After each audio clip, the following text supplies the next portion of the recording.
सभी को नमस्ते। चैनल में वापस स्वागत है।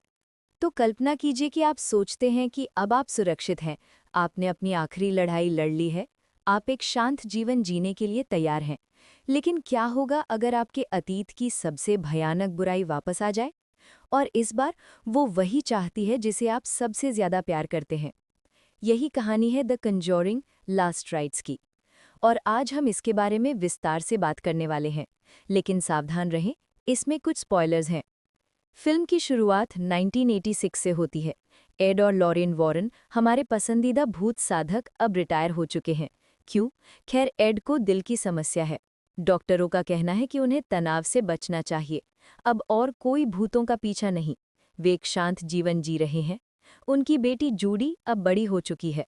उसका एक बॉयफ्रेंड है टोनी नाम का, और टोनी जूडी से शादी करना चाहता है। लेकिन जूडी के साथ कुछ गड़बड़ है। उसे आवाज़ें सुनाई देती हैं, उसे परछाइयाँ नजर आती हैं, उसे बुरे सपने आते हैं। उसके माता पिता चिंतित हैं। उन्हें लगता है कि जूडी में भी लोरेन जैसा उपहार है, आत्माओं की दुनिया देखने की क्षमता। लेकिन वे उम्मीद करते हैं कि ये चला जाएगा। वे अपनी बेटी के लिए बस एक सामान्य जीवन चाहते हैं।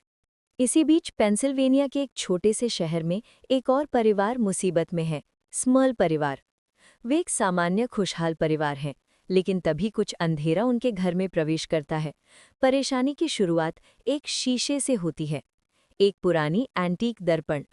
दादा इसे अपनी पोती को एक उपहार के रूप में देते हैं, लेकिन ये शीशा सामान्य नहीं है। इस पर नक्काशी किए गए चेरूबन बने हैं और ये ठंडा महसूस होता है। गलत। जल्द ही डरावनी घटनाएं होने लगती हैं। बेटियों में से एक, डॉन, खाना खा रही है। अचानक उसका गला घुटने लगता है, वो खून और कांच उगलने लगती है। ये चौंकाने वाला है। परिवार डर जाता है। पिता जैक पर एक अदृश्य चीज हमला करती है। ये उन्हें धक्का देती है, मारती है। उन्हें दीवारों में आवाजें सुनाई देती है। वे आंख के कोने में अंधेरी आकृतियां घूमती देखते हैं। परिवार समझ नहीं पाता कि क्या करे, इसलिए वे न्यूज़ मीडिया के पास जाते हैं। वे टीवी पर अपनी कहानी सुनाते हैं। एड और लॉरेन समाचार देखते हैं। उन्हें स्मर्ल परिवार के लिए दुख होता है, लेकिन वे मदद नहीं कर सकते। एड की सेहत बहुत खराब है। लेकिन तभी उनके दोस्त फादर गॉर्डन स्मर्ल परिवार की मदद के लिए जाते हैं, और कुछ भयानक होता है। फादर गॉर्डन दानव द्वारा अधिकार कर लिया जाता है। वो उनसे खुदकुशी करवा लेता है। ये एक भयावह पल है। वॉरेन दंपत्ति टूट जाते हैं। उन्हें अपराध बोध महसूस होता है। लेकिन तभी उनकी बेटी जूडी को एक दृष्टि आती है। वो फादर गॉर्डन की मौत देखती है। वो स्मर्ल के घर की ओर खिंची चली आती है। अपने माता पिता को बताए बिना वो वहां चली जाती है। जब एड और लॉरेन को पता चलता है तो वे डर जाते हैं। वे जूडी को ढूंढने के लिए स्मर्ल के घर की ओर दौड़ पड़ते हैं। और वहां लॉरेन को कुछ एहसास होता है। ये कोई सामान्य बुराई नहीं है, ये उनके अतीत से है। अब हम समय में पीछे 1964 में चलते हैं। एक युवा एड और लॉरेन अपने पहले मामलों में से एक की जांच कर रहे हैं। वे एक हॉन्टेड शीशे की जांच कर रहे हैं। यस, वही शीशा। लॉरेन शीशे को छूती है और उसे अचानक दर्द महसूस होता है। वो जूडी से गर्भवती है। दर्द इसलिए है क्योंकि उसका प्रसव समय से पहले हो रहा है। वे तेजी से अस्पताल पहुंचते हैं, लेकिन जब जूडी का जन्म होता है तो वो सांस नहीं ले रही होती। वो मृत पैदा हुई होती है। डॉक्टर कहते हैं कि वो मर चुकी है। लॉरेन अपने बच्चे को गोद में लेती है। वो प्रार्थना करती है। वे भगवान से अपने बच्चे को बचाने की विनती करती है। और फिर एक चमत्कार होता है। जूडी हांफती है और रोने लगती है। वो जिंदा है। लेकिन लॉरेन को हमेशा से विश्वास था कि शीशे की दुष्ट आत्मा ने उस दिन जूडी को लेने की कोशिश की थी, और अब वो वही शुरू करने के लिए वापस आया है। तो अब वॉरेन परिवार स्मर्ल के घर में है। दानव जूडी तक पहुंचने के लिए शीशे का इस्तेमाल कर रहा था। इसने फादर गॉर्डन पर कब्जा कर लिया। वे स्मर्ल परिवार पर हमला किया, सब जूडी को वहां लुभाने के लिए। दानव आज जूडी पर कब्जा करने की कोशिश करता है। उसकी आंखें काली पड़ जाती है। वो अपने ही माता पिता पर हमला करती है। एड उसे बुलाने की कोशिश करते हैं, लेकिन कोई फायदा नहीं होता। लॉरेन को कुछ एहसास होता है। अपने पूरे जीवन में उसने जूडी को आत्माओं से भागने के लिए कहा था, लेकिन अब वो जानती है जूडी को इसका सामना करना होगा। तो लॉरेन और जूडी कुछ बहादुरी वाला काम करते हैं। वे दोनों शीशे को छूते हैं।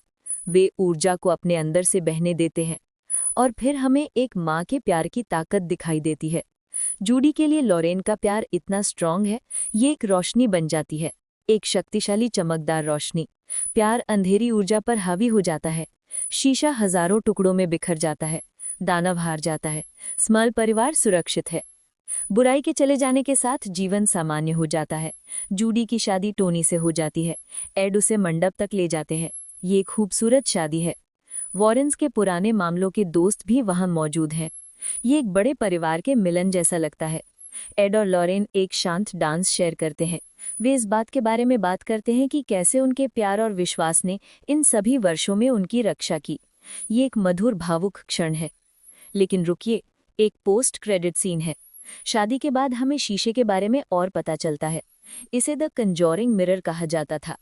इसका इस्तेमाल आत्माओं को बुलाने के लिए किया जाता था, और आत्माओं ने इसमें अपनी ऊर्जा का एक टुकड़ा छोड़ दिया था।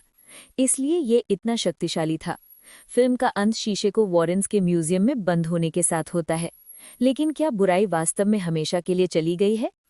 तो ये था द कंजोरिंग लास्ट राइट्स। ये परिवार के बारे में एक कहानी है, डर पर प्यार की जीत के बारे में। ये डरावने जंपस्केयर के बजाय भावनाओं के बारे में ज्यादा है। बेशक कुछ बेहतरीन डरावने दृश्य हैं, जैसे कांच की उल्टी वाला दृश्य, वो घिनौना और डरावना था, और अस्पताल में छत पर जीव वाला दृश्य। लेकिन फिल्म का दिल वॉरेन परिवार है। एड और लॉरेन को अलविदा कहना भावुक कर देने वाला है। हम उनका इतने सालों से पीछा कर रहे हैं। अगर आपने अभी तक इसे नहीं देखा है तो जाकर देखें, ये अब सिनेमाघरों में है। लेकिन याद रखें, अगर आपको चेरुबंस वाला कोई पुराना शीशा दिखे तो शायद उसे छुए नहीं। देखने के लिए धन्यवाद। लाइक और सब्सक्राइब ना करना भूलें। अगली बार मिलते हैं।